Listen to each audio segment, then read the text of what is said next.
Ladies and gentlemen, with us, Coach Bam Bam. How you doing? Good, good. It's always, pleasure to see you. Of course. I know you were in the corner of Edgar Berlanga, training him. Training him at Williamsburg, yeah. What was it for you to be in his corner eventually to help, for the mega fight against Canelo Alvarez? Well, at that time in April and everything, when he was getting ready to, and everything for that day, it was really good because he actually was working on other things that were like fighting tall, nice jab, strong, and everything. And honestly, he just needed more stamina, and it was great because he actually lasted really good this time, with him, and that was the key. He needed to push himself to always be like, hey, you know what, I'm gonna definitely be able to work and last those rounds and not try to knock out everything. But he looked good. He was getting there because there was a lot of conditioning he had to do and everything like that. But other than that, smart guy. Congratulations to him. I'm happy for him because a lot of people doubted him. But in other words, some people can't underestimate.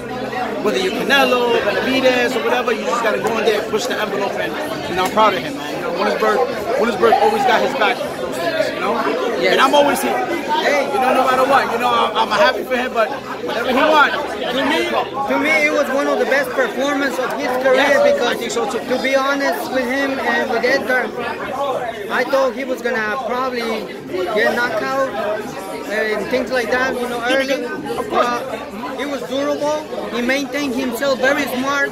He made that, very intelligent fight and survived the 12 rounds. I mean, hey. And it's not easy with Canelo. Right away you think, okay, you know what? He can knock me out or he can punch hard. But honestly, even when he got knocked down, that's when I was like, how he's gonna get up. And when he got up, he let his inner tiger come in, And I told him sometimes you gotta expect to get knocked down, God forbid. When you get knocked down, you gotta say, hey, listen, I gotta be able to get back up and push. With Canelo, you either get up and be scared, or you get up and fight. And actually, I was really proud of him. We all was. Exactly. Because the last 12 rounds, especially when he hasn't gone the distance with a lot of people, I was happy for him. I'm happy for his performance. Of course. What's your thoughts? I mean, who would you like to see next? With Edgar Berlanga, there are a lot of names like Pacheco, Gabriel Rosado already called him. We got Benavidez, but now that Benavidez is fighting Morel, I would love to see him against Caleb Plant. Why? They have a little history. It's a good promotion, and honestly, if he works hard at what he does, he can actually put on a great performance, of course, again, with Caleb Plant. Other than that, I would like to see him against MUNGUIA. Hey, I would love to see, any of the fighters that you just mentioned. Or even Gabriel Rosado. Or also, you just mentioned Gabriel Rosado, that would be a great fight for him. That would be a good fight for him right now. But also, I would like to see Edgar to conquer the UK and going against Chris Eubank Jr. I mean, Chris Eubank Jr. is calling Canelo, but I would like to see before Chris Eubank Jr. will go first. With Edgar Berlanga, and I think that would be a great fight. But since he got the kind of bend, I know that's going to be, of course, worth the money because it's going to be controversial.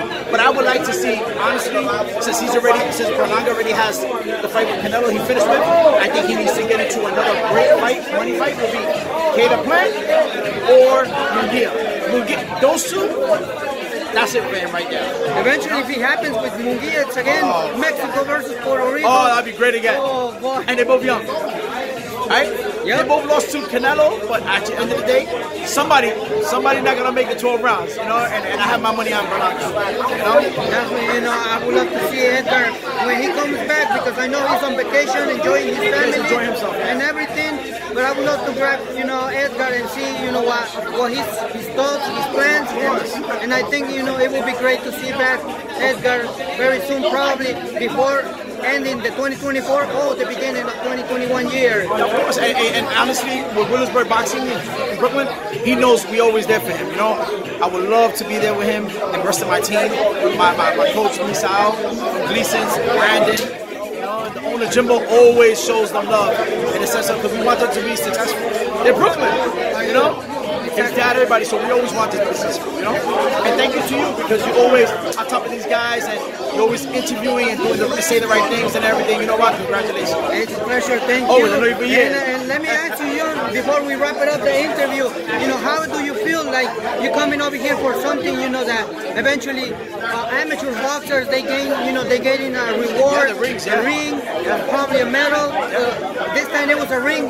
How do you feel like you're coming, with your fighter and everything feels like great, that? even like the Golden Gloves, but I'm over here representing with the second coach to Camille Evelyn, who won, and his brother Trevor from Gleason's. So they come to my gym, and Lisa Hernandez is actually the head coach, my god brother. So at the end of the day, it feels great to see these guys come together.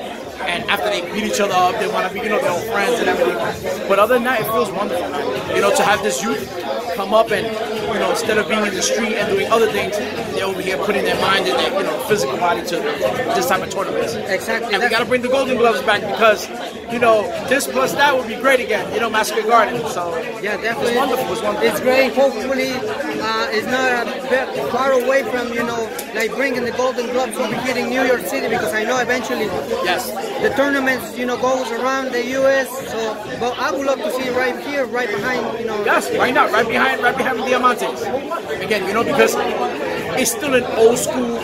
No matter what tournaments out there's nothing like the Golden Gloves in a sense. Because at the end of the day, it's still New York. It's like the Knicks, like the Yankees and the Mets and stuff. There's no greater feeling than fighting in there where everybody fights, And it's like, God bless all the other tournaments, God bless them. But at the end of the day, it's nothing like those gloves, And hopefully we can bring it back. This interview, any interview out there, will hopefully tell them, hey, listen, these kids should have a good feeling for it, and actually get it. I agree with you, Coach. Before we wrap it up, the interview, message that you would like to give it to the fight fans, the audience, what message would you like to give us? I'd like to say, listen, come see us at Williamsburg Boxing, man. Please tune into his channel, his YouTube, and anything he puts on Instagram. Follow him; it's great. And God bless all the gyms out there. There you go. We will see you in the next one interview. Yes. Thank you.